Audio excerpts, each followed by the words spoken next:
twongeye kubaha ikaze mu makuru yacu tugenda tubagezaho umunsi ku munsi. Uyu munsi ni ayahe makuru twabateguriye? Mu karere ka Musanze umusore w'imyaka 25 yasanzwe yapfuye amanitse mu mugozi. Naho mu karere ka Gasabo abagabo 16 batawe muri yombi bakekwaho ubujura. Naho muri Walikale muri Repubulika ya Demokarasi ya Kongo umusirikare wasinze yishe bagenzi be batatu, abandi barakomereka ku buryo bukomeye cyane. Naho mu gihugu cya Uganda abasirikare bakuru babiri bafunzwe ku itegeko rya Generali Muhozi Kainerugaba. Ngaho rero amakuru twabateguriye bakunzi bacu, rero mu kanya gato turaje tuyarambura, ariko mbere yuko tuyarambura mwihangane murebe munsi y'aya makuru murabona ijambo subscribe cyangwa se abone mukandi wona kazugira kazana kuri mugasige nako mugakandeho. Icyo gihe muzamushimangiye yuko mugiye kujya mu babambere mu kubona amakuru ndetse n'ibiganiro tugenda dutambutsa umunsi ku munsi.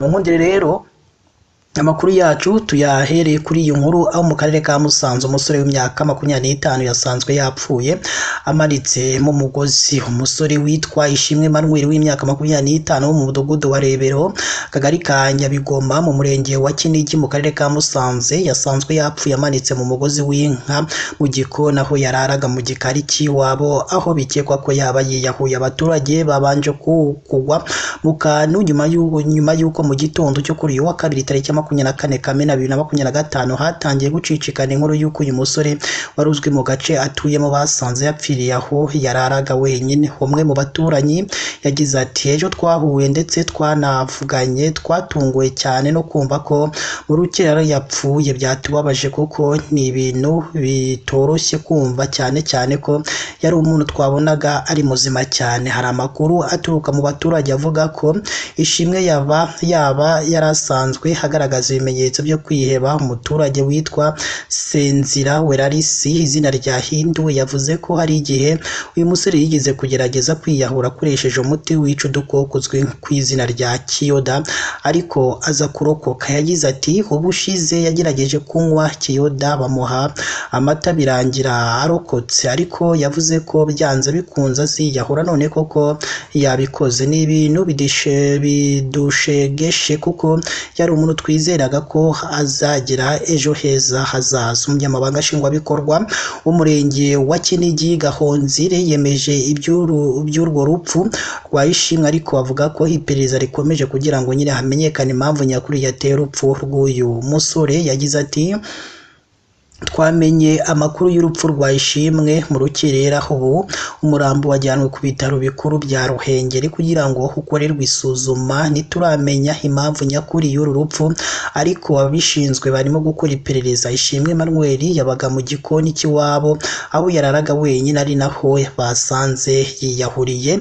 Naho mu karere ka Gasabo abagabo 16 batawe muri yombi bakekwaho ubujura. Mu karere ka Gasabo ubwo ni mu mujyi wa Kigali haravuga inkuru y'abagabo 16 batawe muri yombi barakekwaho ubujura, aho batoburaga inzu z'abaturage bakabiba ibikoresho byo mu nzu, abandi bagategera abaturage mu nzira bakabiba telefone n'ibindi babaga bafite byose. Umuvugizi wa polisi mu mujyi wa Kigali CIP Werarisi Gahonzire yahamirije itangazamakuru hitabwa muri yombi ry'abo bagabo. Havuga ko bafashwe ku itariki ya mbere ku itariki ku wa mbere tariki 23 no ku munsi wakurikiyeho ku itariki 24 Kamena 2025. Yavuze ko bafashwe na polisi ikorera mu karere ka Gasabo mu murenge wa Nduba ifatanyije n'izindi nzego z'umutekano, bafatirwa mu tugari twa Gasura, Katumba mu midugudu ya Kigufi na Gasharo. CIP Gahonzira akomeza agira ati,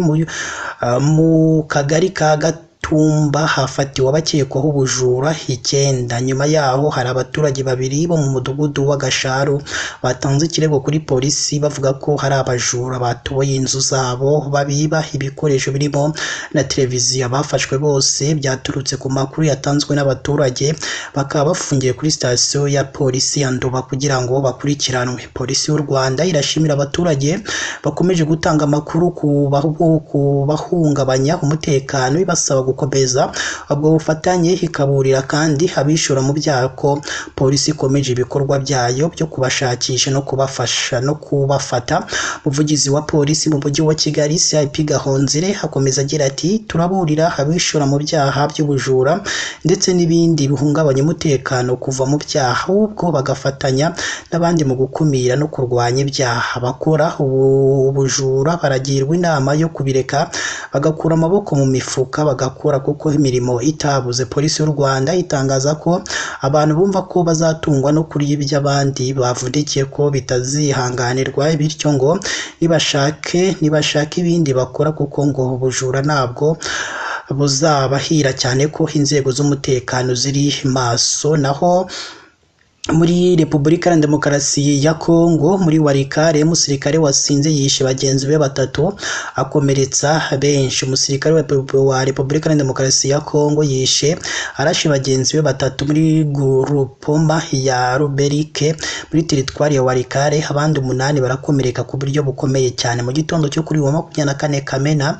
2025 nibwo uyu musirikare yakoze aya mahano. Abashinzwe umutekano basobanuye ko iyi myitwarire yayitewe n'ubusinzi kuko yari yanyoye agasembuye. Abaturage bo batekerezaga ko hari imirwano ishobora kuba yubuye hagati y'ingabo za RDC n'ihuriro AFC mu 23 kuko naryo rifite ibirindiro hafi y'iyi santere ya Mugazi. Umuturage witwa Jean Kokwe yagaragaje ko ubusinzi bw'uyu musirikare bushobora kuba bwaturutse ku bushyamirane bushingiye ku mushahara. Ati nyuma abantu bari bahari batubwiye ko abahanganye ari abasirikare ba RDC bahembwe.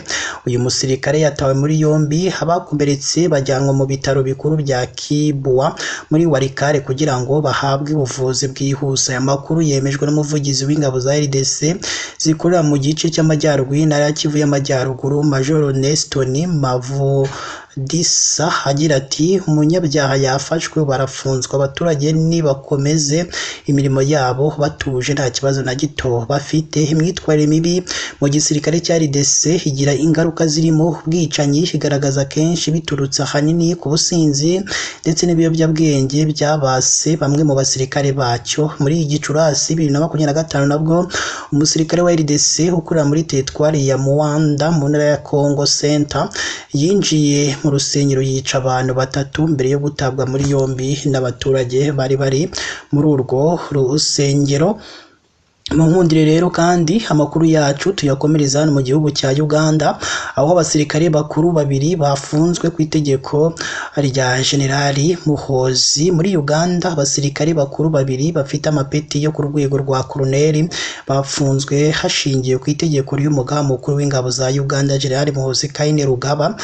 Koloneli Peter Ahimbisibwe uyobora ishami ry'igisirikare rishinzwe kurwanya iterabwoba rya Liyetona Koloneli Ephraim bya Ruhanga uyobora ishami rishinzwe ibikorwa byihariye bafungiwe muri kasho y'igisirikare cya Mbuya muri Kampala. Abasirikare batowe muri yombi mu gihe bakekwa ko amashami bayobora hashobora kuba yaracengewe n'umutwe w'iterabwoba IDF ufite ibirindiro mu burasirazuba bwa Repubulika ya Demokarasi ya Kongo. Umwe mu bashinzwe umutekano yasobanuye ko byaketswe ko izi nzego zishobora kuba zaracengewe na ADF ubwo zahaga ubuyobozi bukuru bw'igisirikare amakuru atariyo yatumye ibikorwa byo kurwanya ibikorwa by'iterabwoba by'uyu mutwe muri Uganda bihusha. Yagize ati kimwe muri ibyo byaha nuko amashami yabo yinjiriwe akayobya agaha ubuyobozi bukuru bw'igisirikare amakuru y'ubutasi atariyo. Ibi byatumye ibikorwa bihusha bitera kwibaza ku bunyangamugayo buri imbere mu nzego z'umutekano za UPDF. Umuvugizi w'ingabo za Uganda Major General Felix Kuyalige yasobanuye ko aba basirikare bakurikiranweho kunyuranya amahame agenga imyitwarire ya gisirikare hano muri Repubulika hano mu gihugu cya Uganda. reka rero amakuru yacu tuyasoreze hano bakunzi bacu, ubundi twongeye tubararikire n'andi makuru tugenda tubagezaho umunsi ku munsi bakunzi ba Deep News TV. Imana yo mu ijuru ikomeze ibane namwe mu byo muba murimo byose bigiye bitandukanye, kandi mwibuke kuduha ibitekerezo byanyu, haba ari igishima ibyo dukora, haba ari ikitugira inama ibyo tugomba guhindura mu makuru tugenda tubagezaho umunsi ku munsi, nabyo biradufasha kandi biratunezeza. Ikindi kandi munibuke kuduha subscribe cyangwa sabone, icyo gihe nyine kugira ngo uzajye uba uwa mbere mu kubona aya makuru tugenda tubagezaho umunsi ku munsi. Imana ibane namwe.